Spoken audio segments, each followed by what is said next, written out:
Do you know what I love about writing in my journal when I read the Bible? That I can look back and remember all of the stuff I learned because I forget. So I thought I'd flip through some from Galatians, which I got a lot out of. It took me a while to get, I took it very slowly. From Galatians 6. Read it. Brothers and sisters, if someone is overtaken in any wrongdoing, you who are spiritual, restore such a person with a gentle spirit, watching out for yourselves so that you also won't be tempted. Carry one another's burdens in this way, you will fulfill the law of Christ. For anyone who considers himself to be something when he is nothing, he deceives himself. Let each person examine his own work, and then he can take pride in himself alone and not compare himself with someone else. For each person will have to carry his own load. And what I wrote, which was really good, I'm glad I can look back and reread it, said, I love that to end this letter to the Galatians, Paul basically tells us to look out for each other, but be responsible for ourselves. Don't think you're too good to help someone else who's struggling with something, but pay attention to your own life.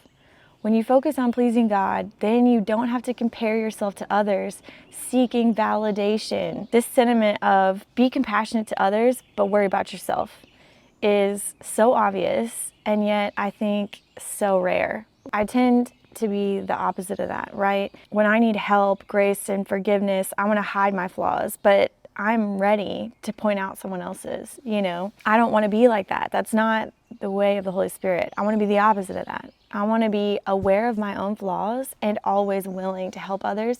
And I want to not be in a position where I have to compare myself to someone else and point out all of their flaws to make myself feel validated, because that's false. That's false.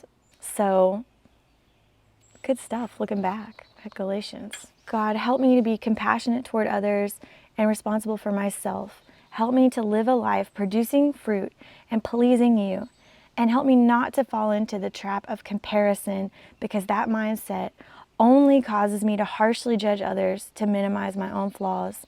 And that feeling of validation isn't real. I want to truly please you while helping others to please you as well.